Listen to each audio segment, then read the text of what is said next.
Halo guys, balik lagi dengan Efek Anime. Arc Egghead merupakan arc yang baru saja dimulai pada tahun lalu. Tetapi meski masih beberapa bulan saja, pada arc ini sudah mengungkapkan fakta yang belum kita ketahui saat ini. Fakta-fakta tersebutlah yang sangat ditunggu oleh para fans. Jadi jika kalian tidak menonton arc ini, sangat disayangkan akan ketinggalan info menarik dari kerajaan kuno. Pada video kali ini kami akan merangkum beberapa fakta menarik yang belum atau sudah kalian ketahui tentang Pulau Egghead. Langsung saja kita mulai ke pembahasannya.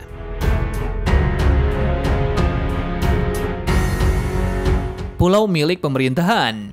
Seperti yang kalian ketahui, Pulau Egghead ini adalah salah satu dari banyaknya pulau milik pemerintahan. Pulau ini dihuni oleh ilmuwan hebat yaitu Vegapunk. Tugas darinya di pulau ini adalah mengembangkan suatu senjata yang bernama Pacifista dan Seraphim. Tujuannya sudah pasti untuk menjaga perdamaian dunia. Dengan teknologi yang dibuat oleh Vegapunk di pulau ini pasti akan menciptakan senjata massal yang diinginkan oleh pemerintah dunia agar tetap menjaga kekuasaan mereka. Diketahui pula Vegapunk masih beberapa tahun saja di pulau ini, mengingat sebelumnya dia berada di kampung halamannya sendiri sebelum bergabung dengan pemerintah dunia. Jadi dengan beberapa tahun ini sudah membuktikan bahwa kemampuan mengembangkan teknologi Vegapunk adalah ahlinya.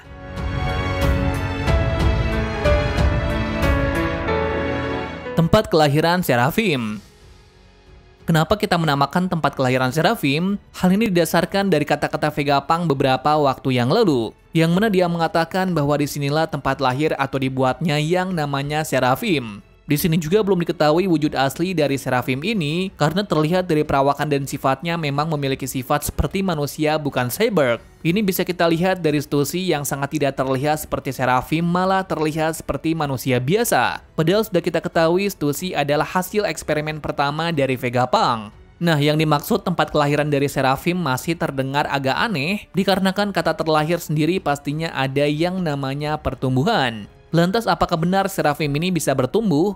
Menurut kata-kata Stussy beberapa chapter yang lalu mengatakan bahwa jika anak itu sudah besar maka akan merepotkan, artinya Seraphim itu memang masih bisa berkembang. Dan hal itu akan jelas kenapa tempat tersebut dinamakan tempat kelahiran dari Seraphim. Nah, bagaimana pendapat kalian tentang kelahiran dari Seraphim?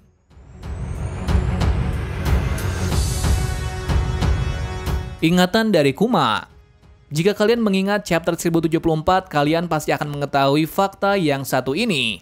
Ini adalah fakta di mana kekuatan buah iblis dari Kuma yaitu Nikyu Nikyu no Mi bukanlah kekuatan buah iblis pemantul, melainkan kekuatannya lebih gila dari itu, yakni Vegapunk pernah meminta Kuma untuk mengeluarkan ingatannya. Tentu saja saat itu Kuma merasa malu dan ragu untuk mengeluarkan kemampuannya, karena menurutnya hal seperti itu sangat mustahil dilakukan. Tetapi ternyata dugaan Vegapunk sangatlah jitu. Bagaimana tidak, buah iblis Nikyu Nikyu no Mi memang sangatlah di luar nalar. Ingatan sekalipun bisa dikeluarkan. Dan ini terbukti dari ruangan rahasia dari Vegapunk. Terlihat dari ruangan itu ada sebuah bola dari Kuma yang tidak boleh disentuh siapapun karena dapat merusak benda tersebut. Namun Bonnie tanpa ragu langsung masuk ke dalam bola itu. Setelah masuk ke dalam bola itu, dia sangat terkejut karena dia berada di ingatan dari Kuma pada waktu kecil. Dan anehnya ingatannya itu terasa sangat nyata walaupun tidak bisa disentuh.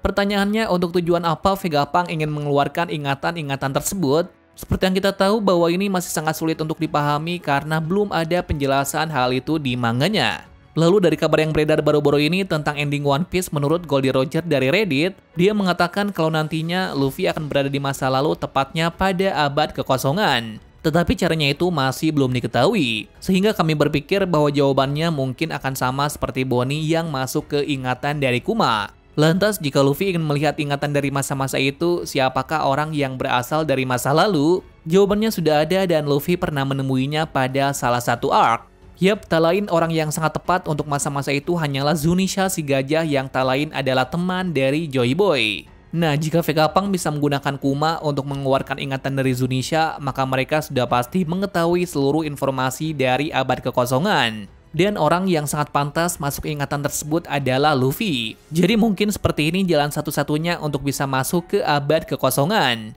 Well, meskipun masih ambigu dan terkesan tak masuk akal, namun menurut kami jawaban ini saja yang pas agar membuat Luffy bisa pergi ke masa lalu.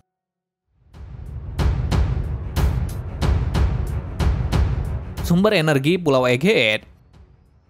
Pulau Egghead dari yang kita ketahui adalah pulau yang memiliki teknologi yang sangat canggih. Tidak hanya canggih, mereka juga sudah menemukan solusi yang cukup banyak, seperti makanan cepat saji yang tidak ada habisnya, baju futuristik yang siap pakai langsung, dan masih banyak lainnya.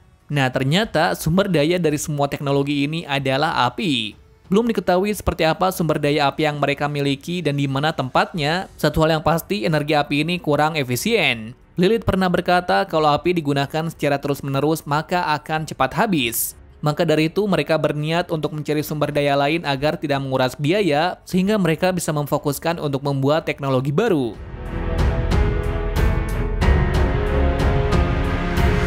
Otak Vegapunk. Seperti yang kalian tahu, Vegapunk adalah inti dari semua pengetahuan di Pulau Egghead. Yang mana semakin banyak pengetahuan yang dipahaminya, maka kepalanya itu akan semakin besar dan besar. Entah seberapa kapasitas ilmu pengetahuan yang bisa ditampung dalam kepalanya, Vegapunk menjelaskan bahwa kekuatan buah iblisnya itu tidak ada batasnya. Tentu saja dengan pengetahuan yang banyak di kepalanya itu sudah tidak bisa dibawa kemana-mana. Lalu dia memutuskan untuk memotong kepalanya dan menaruhnya di pusat kota berbentuk telur yang bernama Punk Record. Jadi sekarang itulah inti dari kepala Vegapunk. Kemudian dia menggunakan sebuah sinyal dari apel di atas kepalanya untuk bisa mengakses semua informasi di Punk Record. Dengan begitu Vegapunk tidak keberatan lagi pergi kemana-mana. Vegapunk tidak berhenti begitu saja. Dia masih ingin membuat Punk Record menjadi lebih gila lagi dengan cara membuat sebuah alat agar semua orang di dunia bisa memperbarui dan membaca informasi dari Punk Record. Jika semua orang bisa mengakses seluruh dunia dengan alat itu, maka disitulah perang dunia akan berakhir.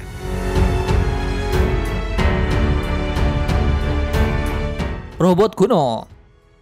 Untuk masalah yang satu ini sebetulnya kita belum tahu secara detail dan jelas mengenai kenapa ada robot besar di Egghead. Sementara itu dalam dunia ini belum ada yang namanya teknologi semacam ini. Lalu diketahui bahwa robot ini berasal dari masa lalu, tepatnya 800 tahun yang lalu.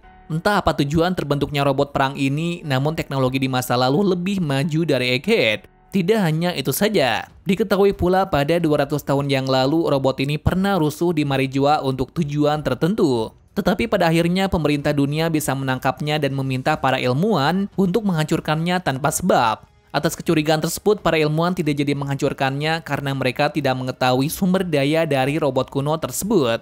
Lalu mereka menurunkan kepada keturunannya untuk menyimpan robot tersebut agar di masa depan ada orang yang berhasil mengetahui apa robot besar tersebut.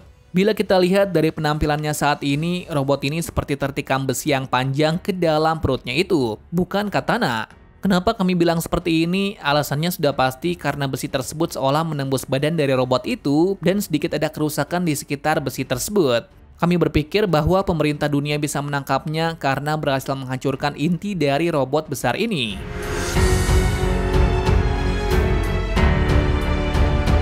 Munculnya sang pengkhianat.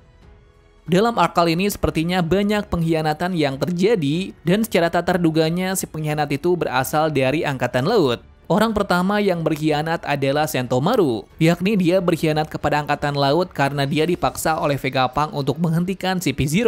Hal ini bisa terjadi karena Sentomaru memiliki hutang yang besar kepada Vegapunk di masa lalu, yang mana saat kecil Vegapunk adalah orang yang membantunya saat tidak mempunyai apapun. Sebab dari itulah mengapa dia tidak bisa menolak permintaan dari Vegapunk. Pengkhianat kedua adalah salah satu dari anggota CP0 sendiri, tak lain adalah Stussy. Awalnya tidak ada yang menyangka bahwa Stussy adalah pengkhianat karena dari awal kemunculan ceritanya, dia adalah seorang CP0 dan salah satu petinggi dari Black Market. Jadi sudah banyak yang menyangka kalau Stussy tidak memiliki hubungan dengan seseorang lagi. Tapi ternyata Stussy sudah menjadi pengkhianat selama 20 tahun lamanya. Tepatnya saat Vegapunk memasukkan Stussy ke dalam Angkatan Laut. Saat itu Shaka juga tidak menyangka kalau Stussy masih berpihak kepada Vegapunk karena mereka sudah tidak bertemu sudah lama sekali. Tetapi ternyata Stussy masih berpihak kepada Vegapunk karena dialah pembuatnya. Kabar baiknya tidak ada yang tahu sama sekali tentang hal itu, bahkan rekan timnya sendiri.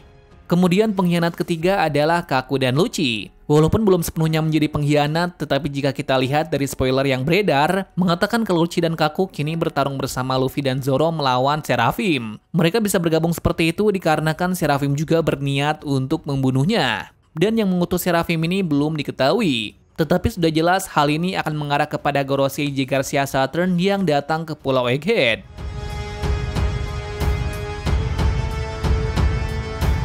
Kematian Vegapunk.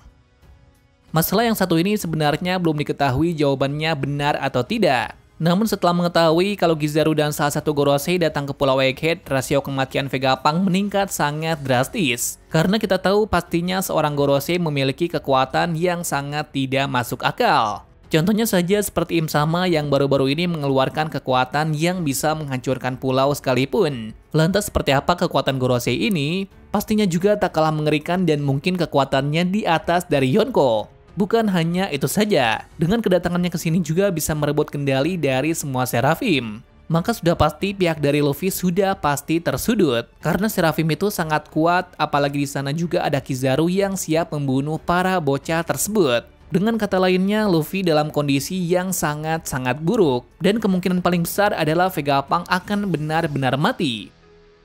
Well, itu saja beberapa fakta dan sedikit opini yang bisa kita berikan untuk hari ini. Jika kalian memiliki pendapat lain, kalian bisa komen di bawah. Terima kasih sudah menonton video ini dan sampai jumpa di video selanjutnya.